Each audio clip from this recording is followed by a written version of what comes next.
Hi, everyone, and welcome to another edition of Diversity in Yachting right here on Yachting International Radio. My name is Ria, and I am hosting. Gabriela is currently on charter, so I have taken over the floor for her this week. But what a week to do it. Welcome, Rebecca. Hello, good morning. I hope you're doing okay over there in Palma. Bit of an overcast day here in France, so it's a perfect day for getting online. Yeah, it is a little bit dribbly here as well. So it is a good day to be indoors doing what we're doing. So thanks for inviting me on the show today, because Gabriela's on charter. So yesterday was an interesting one, as you know. I've got to say that part of the reason I'm really happy to be able to do this today is because you did drop a bit of a bombshell on the industry yesterday. The article is called "The Truth Economy: Uncovering Diversity in Yachting." And it really highlighted a lot of things that are near and dear to my heart and things that I have observed in the industry as well.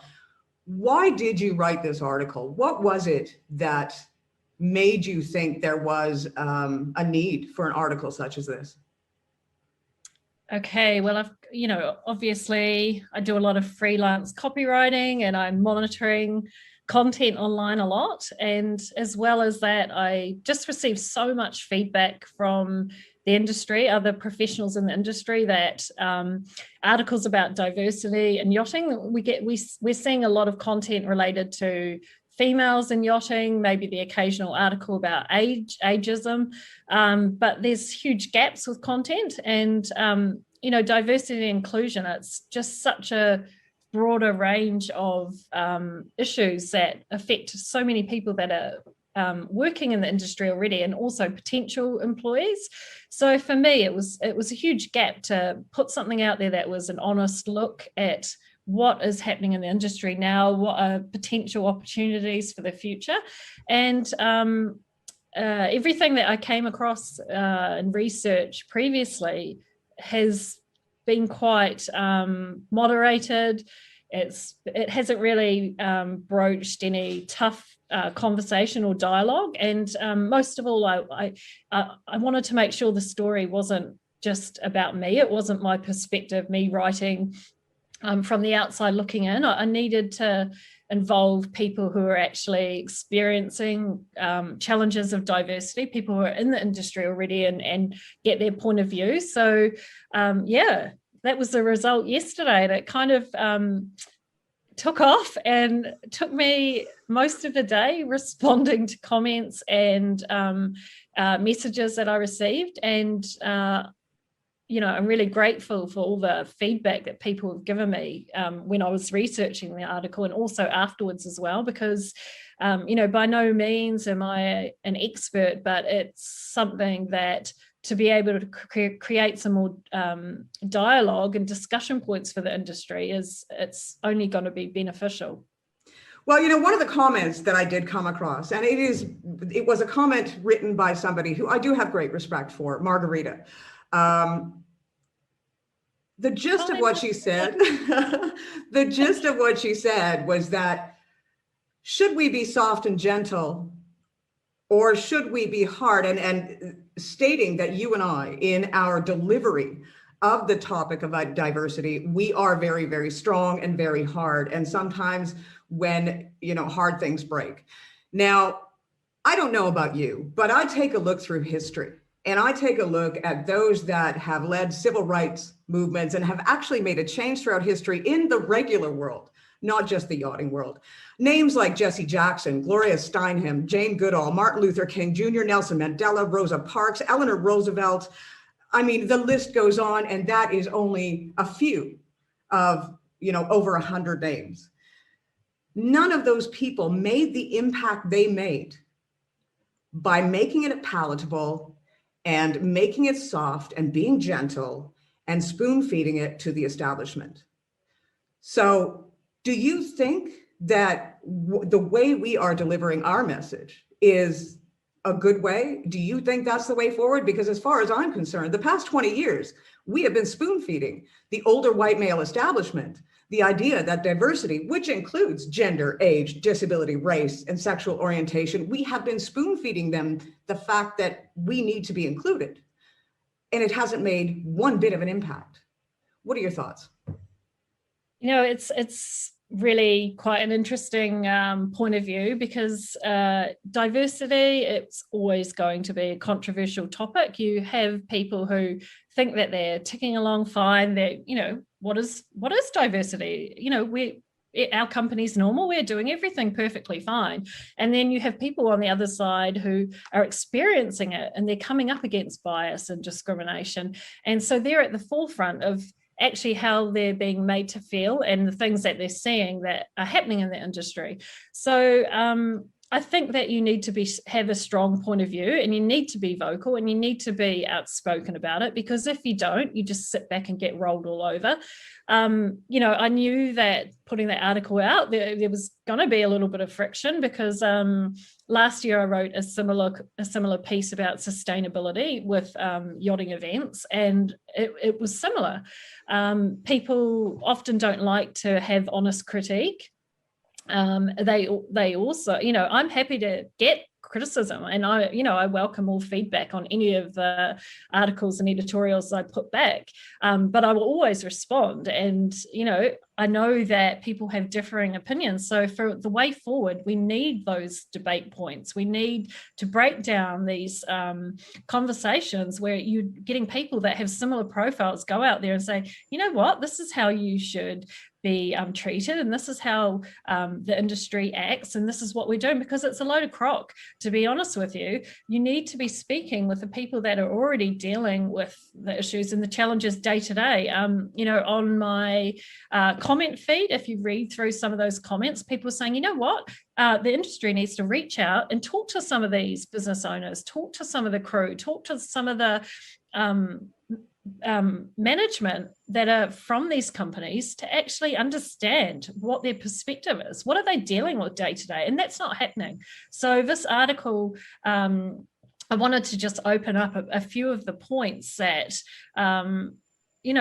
not just the successes as well, because yachting is really good at writing articles about how great we are and successes and how we're innovative and we're moving forward and we're groundbreaking, but they don't talk about the barriers, and they don't talk about the things that go wrong or the fails or the challenges. And sometimes those are the lessons that the industry actually needs to see so they can improve and adapt. So like you said, Rome wasn't built in a day, but if we sit back and we just rest on the laurels that someone else is throwing out to everybody, then nothing is going to change. We need people to be forceful with ideas and with guidance. We need them to be, promoting all these causes to the nth degree, not just, when they kind of feel like it, or when it's a nice opportunity for a bit of PR, because yesterday I had a few marketing people come back to me in private messages, and they said, you know what, you're actually right, because this is a marketing turn, and it's a lot of PR that is going on and on and on. And we noticed that last year with the pandemic, with companies rolling out press releases about how they were reacting during the pandemic. And so the industry has a very, very fine gauge of rocking the boat, taking on controversial topics, and also having authenticity with what is actually happening in the industry, and reporting on that in an honest way, really. So I had feedback about you, Rhea, and Yachting International Radio, that you've been a fantastic platform for these conversations, because not only have you got a diverse range of hosts that are doing your shows, but the topics that you talk about, even myself, some of the topics I go, oh, wow, I can't believe they're doing that this week. And, you just won't see it anywhere else in media. So yesterday I kind of, it was that whole battle. Should I publish this, or should I just kind of put it in the maybe pile? But in the end, it was better for me to publish it, because it needed to be done. There were gaps with the conversation there. Well, let me ask you this. You had 57 comments that were public. How many did you have inbox? Because what I do notice, especially with my platforms and as you have said, the fact that we talk about everything at a time, I'm not saying yachting is a bad industry, it's a wonderful industry, but there are many things that we need to change. And unless we talk about them, we can't change them. So that is why my platform is there, is to create change going forward. But how many people refuse to have their name in public and address it privately? Okay, well, I had a full day of replying to messages, and I think I stopped at about 80 last night. So I had 80 private messages just via LinkedIn. So this was a range of people that work across the industry, from crew to charter brokers to agents. And they obviously didn't feel comfortable enough responding publicly on the comment feed, which I completely understand. And it was obviously something where they felt inclined to say something or reach out to me and let me know their experience or what they thought. And for me, I don't have a support group. I don't have, an association that I've set up to collate people to come to me as a source of support. So that was an interesting thing to understand, that I'd just put something out as an editorial perspective and I had people contact me directly. So the chain of support, I mentioned quite a few initiatives in the article, people that are offering support groups for people that need it. So why are people not talking out publicly? Why do they feel like they can't voice this? It's a big thing when the industry and the people that work in it don't feel they can have the strength to share their opinion. So I think this is one thing that we definitely need to change. And, for everybody that did message me, whether that was, a public comment on Facebook or especially LinkedIn, I do appreciate you putting that out there because, those comments are visible and they're public.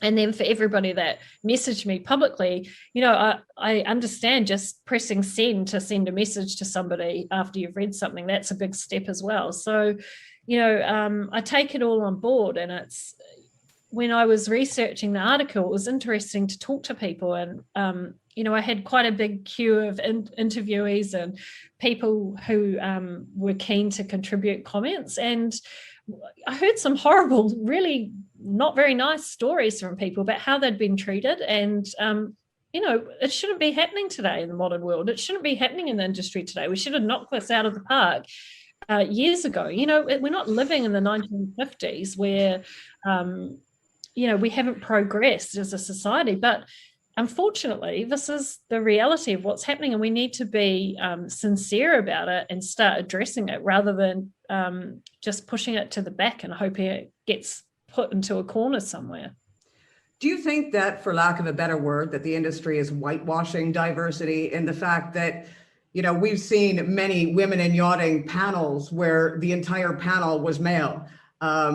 We're now seeing, many yachting companies talking about diversity with an entirely white panel. Is that whitewashing? Do you think that they're obviously not doing enough to reach out to find people that are necessarily older or with a disability or of a different race?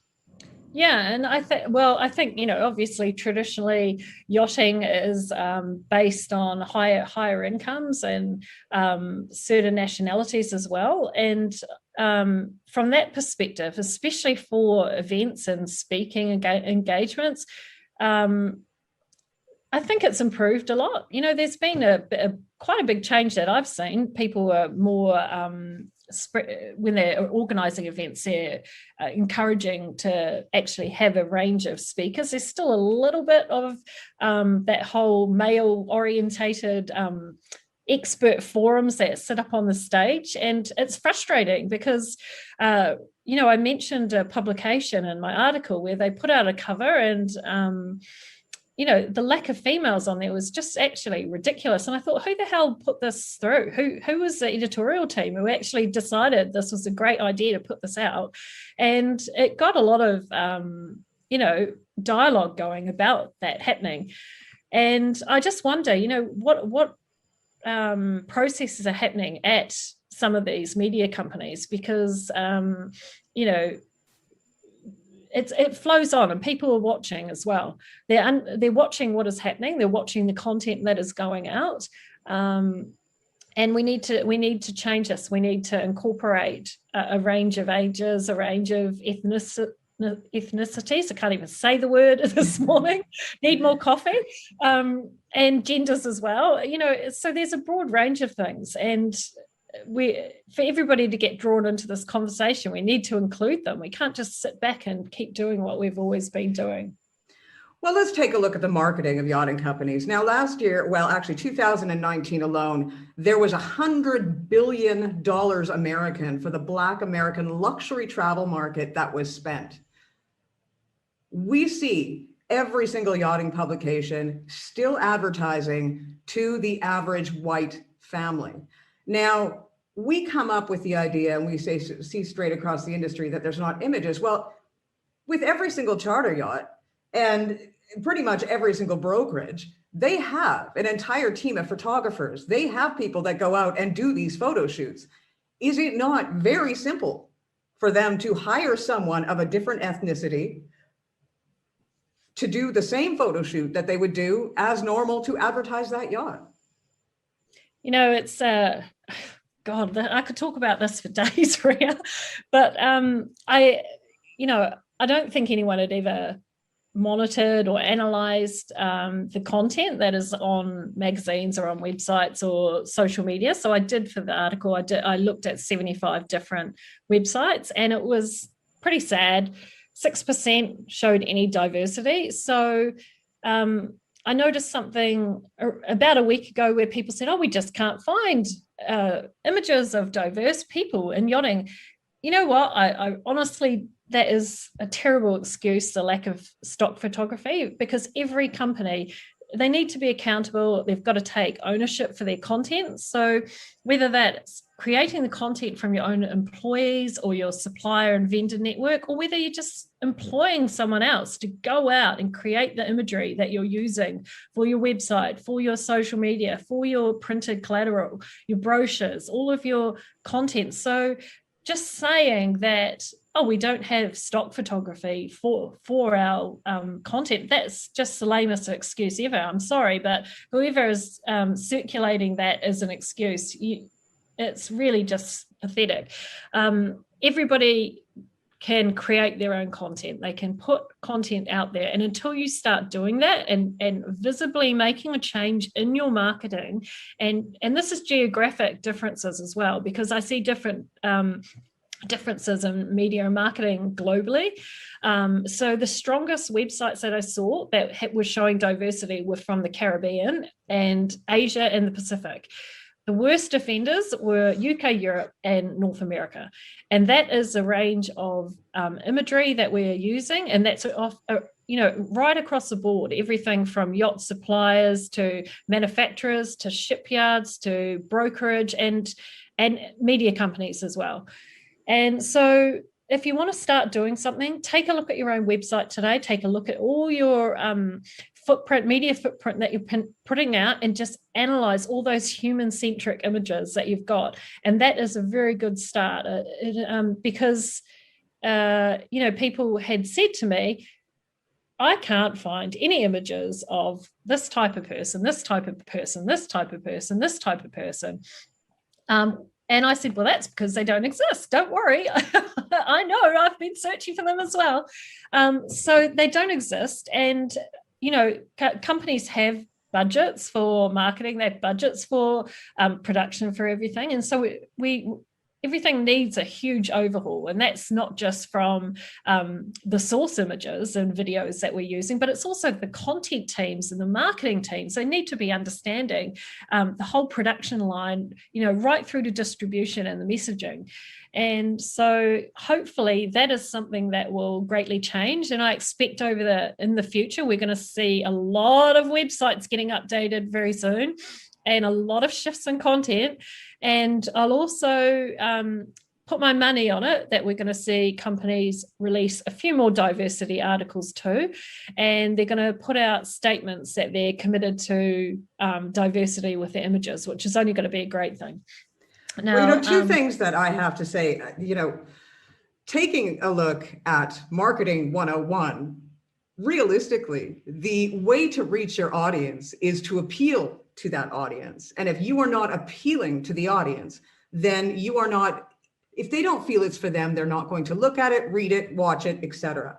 So I can guarantee you that most of the yachting industry hasn't touched 100 billion American dollars in 1 year because they haven't appealed to that marketplace. The other thing is that, my show, Diversity in Yachting, hosted by Gabriela, when we first started this show, people were afraid to come forward and talk. People were afraid to tell their stories. And as time has gone on, it's become easier. They have become more willing. But the one thing that kept coming back, and which goes to show as far as images as well, is the Caribbean, people were much more free to talk. The worst place for them that they were really afraid to talk was in Europe, because it was worse here for them to find work. What they were going to say was going to be held against them far more in Europe than anywhere else. And yes, of course, the US was in there as well. But I found that the best place was the Caribbean for anybody that wasn't white or diverse. And the worst place was Europe. Yeah, absolutely. And that's exactly the type of findings I found from the marketing channels and the research that I did as well. So another thing that I'll like to bring up is the lack of data as well, diversity data. There's obviously barriers with collecting data around the world. For example, in Europe, there's restrictions about collecting ethnic data. You've got to be in line with the data directives and everything. And so it's hard to actually get a broad scope of what's happening out there in the industry. And you need to be really mindful, because it's not just data from a company level, but it's geographic regions differ, and there's government restrictions too with the data that you can collect and how you use it. So for a reporting perspective, that is a huge challenge. But from a company perspective, people have their own channels for data that they're collecting already. They've got mailing lists, they've got their supplier network, they're already in touch 100% with their network and what is happening there. So we should be seeing better data capture already, and we need some more tools to help people to actually understand how the industry and their own employees are feeling, and also potential employees as well. Because if we're, one of the points I'll bring up was I was on Clubhouse the other day, and I joined a industry conversation. It was actually in shipping, and it was a fantastic discussion about diversity in the shipping industry.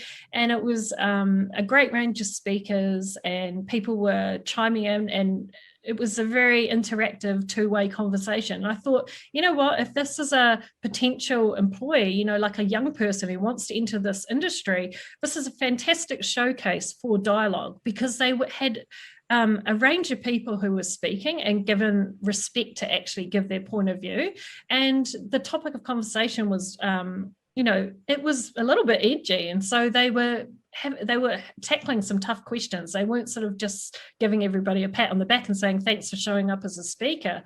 So I think for the super yacht sector, we need to be a bit bolder. We need to stop pandering to perhaps sponsors and partners who are joining us on this journey. And we need to actually, you've got to get tough with these conversations and throw them out there so you can get some feedback. So.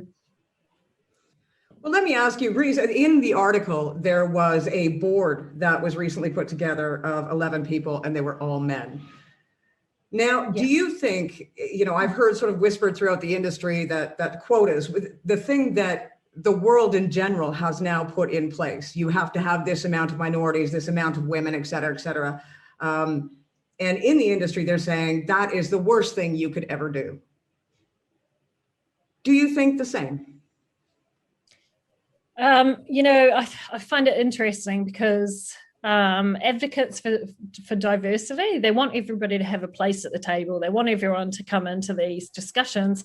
Yet if you take out the quotas that business actually implies or, places on it, so you've got some sort of baseline, what else do you have in the super yacht sector? You've got management who is laying back and seeing the diversity conversation get driven from their female management and from women's groups, yet they're not translating that into action with choosing their board of directors. So there's gaps there with the processes, and there's gaps there with actual policies that are happening with companies. And we seem to fall back on a lot of but we're not a big company. We don't have over 50 employees or 200 employees. And so there's always this what if, but we are, rather than what can we be doing to make it better. I always think it's important, and people have mentioned this as well, that people, staff members are employed on merit and their skills and their character traits and everything, rather than all these other things that make up who they are.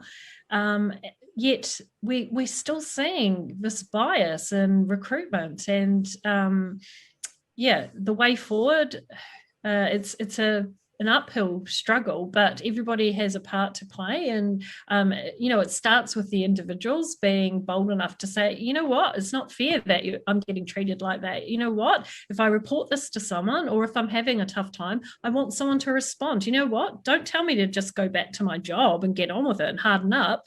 It's not fair. And it's in any other industry that would just be knocked down so fast, but we persist with it in yachting. It seems to get swept under the rug, a lot of issues that are actually happening. And so I don't know what the way forward is, especially for,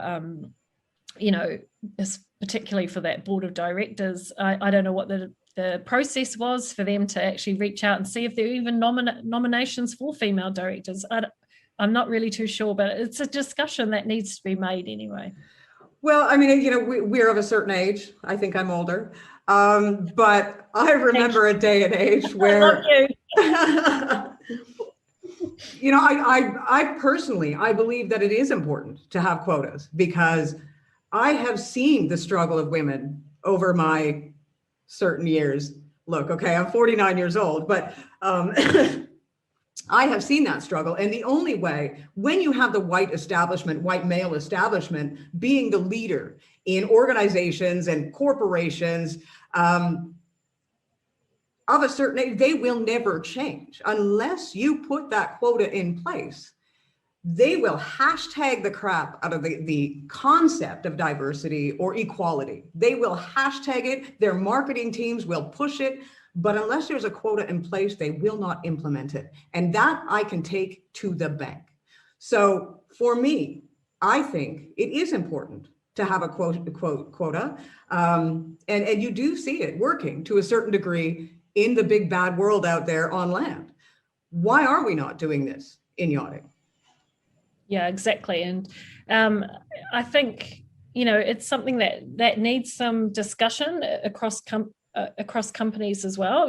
Obviously some roles lend themselves to certain genders, but we should still be making some progress with how we're actually appearing to other people outside the industry as well, because as I mentioned, even my young son kind of clocked the content that yachting is noticing. So, okay, he's not going to buy a super yacht tomorrow, but he is the next generation. And if that is what the next generation is thinking of the industry, we need to change it, and we need to evolve really fast, or we're just going to, lose a whole base of customers that we're just not connecting with at all at the moment.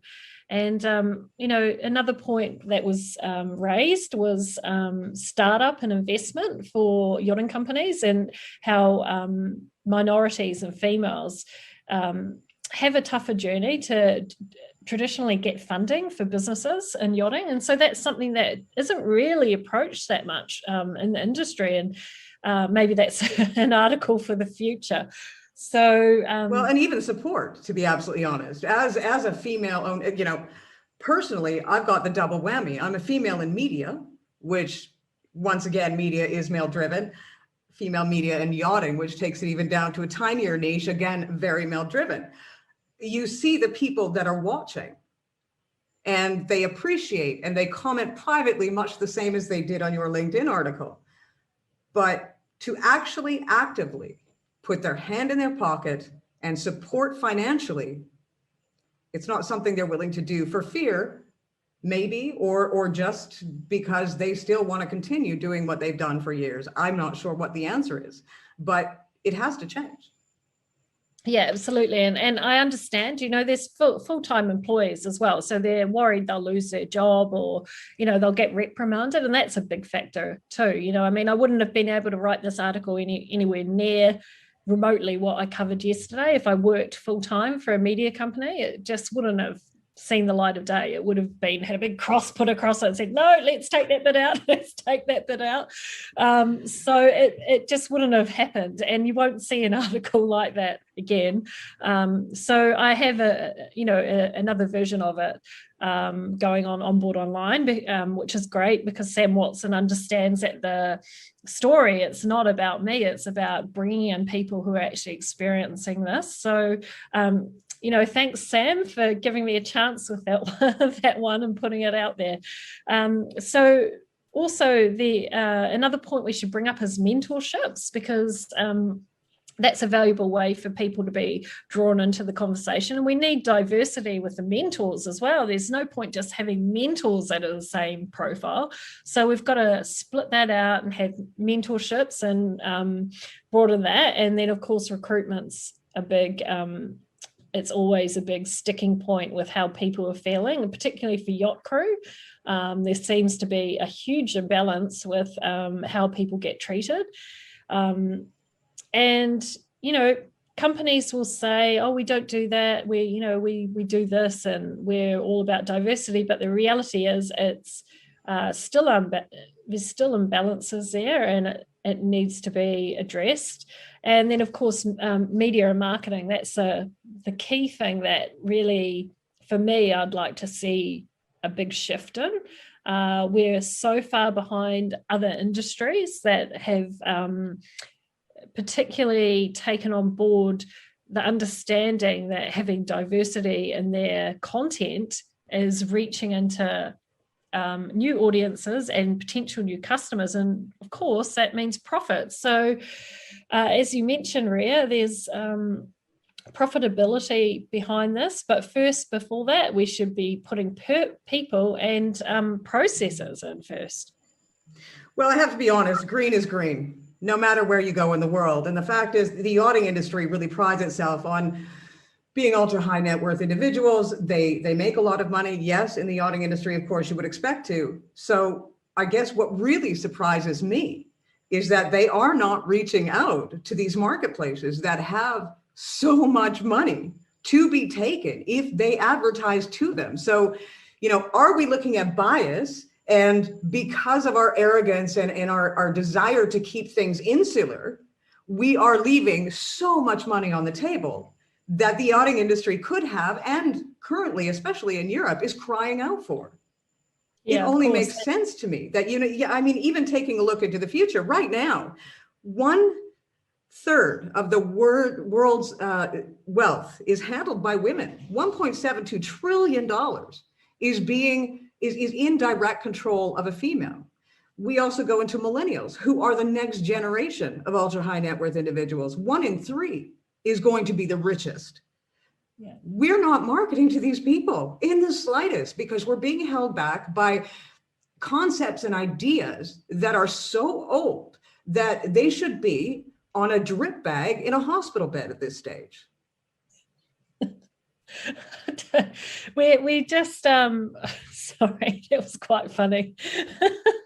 Well, I just, we could go around in circles talking about the whole marketing channels and targeted marketing and campaigns and everything. And I know that there'll be people that will sit back and they'll say, yes, but they're not your owners, or they're not the ones commissioning the builds. And, these are the true people who are doing it. But until you actually start advertising and marketing to these other high net worth communities around the world, you're not going to get any orders from these people because they don't even know that you exist, what your company stands for, what your values are, what your business is about, because they never see you. And this is part of the issue. And, I was searching for a few images. I was looking through some content, trying to find it, and having a discussion to a colleague contact that I know and who was based in Asia, and they just said, yeah, it's 100% true. Like if I tried to go out tomorrow and find an image of a female billionaire in Asia for yachting, it'd be coming from someone selling yachts, a sales broker or something like that, talking about the industry. It wouldn't be an actual interview with a yacht owner or somebody who is potentially looking to build a yacht from that industry. I mean, I understand there's a lot of content that gets held back because of non-disclosure agreements and confidentiality. Perhaps people aren't interested in putting their name publicly out there. But if you look at interviews for yacht owners around the world, I guarantee that they'll fall into one or two different segments.